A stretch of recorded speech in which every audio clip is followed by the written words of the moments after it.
$1,000 from each of you?" Gino grinned at them. "I'm in." "The point system is easy, Salvatore," Giovanni said, leaning across the table toward his cousin. He had to raise his voice a little to be heard above the music. "It's an honor system. 1 point when a woman asks to dance with you. You can't ask her. She has to ask you. Every single thing has to be the woman's idea. 2 points if she lets you feel her breasts on the dance floor. She has to initiate it by giving you the signal, rubbing herself all over you or guiding your hands to her. 3 for feeling her breasts under her clothes, skin to skin. Again, she has to be the one to expose herself to you. Undo her buttons. Take your hand and put it on her. Anything like that. 4 is hands on her ass or pussy over panties. 5, the goal is under the panties. It has to be on the dance floor or it doesn't count. She absolutely has to initiate every step at all times. There's no going into the dark, because just about any little fortune hunter will let you feel her up if she knows who you are." Salvatore sank back in his chair, shaking his head, his white teeth flashing as he grinned at Giovanni, Vittorio, Taviano, and his brother. "I should have known you'd invent a game out of this. You're so competitive." "Had to do something, or I would have gone out of my mind."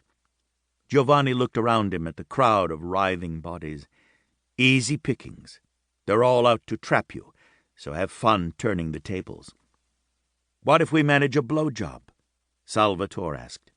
7 points, Giovanni said. "Only 7? Gino asked. "I'm guessing she still has to initiate. It has to be her idea.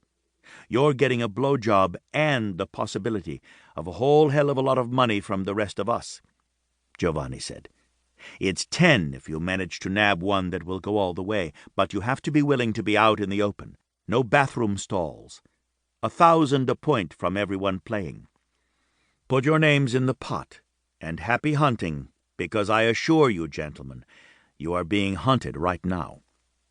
Giovanni leaned back in his chair, smirking. "Should be easy enough," Gino said. "There is a lot of women who are on the hunt to land a big fish, and I'm always willing to oblige them. But somehow they slip right off that hook." Another round of laughter went up. Giovanni felt eyes on him and glanced up across the table, to the waitress standing there with her tray of drinks.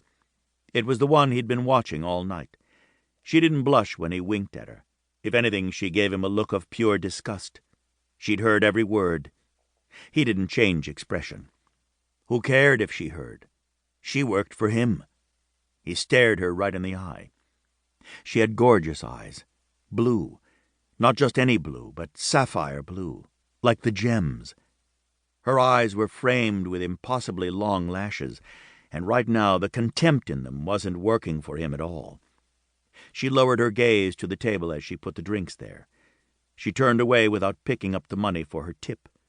All 5 men at the table had thrown in bills, so it was a fair amount of money. There was no running tab at their table, so the tips for their server had to be cash. She felt so much contempt for them she walked away from her tip. One Giovanni instinctively knew she needed. Who the hell was she to judge him? She didn't know the first thing about his life. And why did he care what she thought? Why did he care that she didn't know why he was sent over and over into the club so he could cause enough of a thrill ride for the paparazzi to photograph his cousins with him? None knew that the 3rd cousin, Salvatore and Gino's brother, had also come. Luca was riding the shadows there in Chicago, meting out justice. They were the alibis. "Fuck," he hissed under his breath, and then he raised his voice, not loud, just pitched to carry. "Stop." He made it an order, a command in a low tone. She had her back to them, and he watched her stiffen. She had a fantastic ass, exceptional. Giovanni sat up straighter. The table went quiet as his brothers and cousins realized Giovanni was doing something completely out of character. She turned slowly back to them.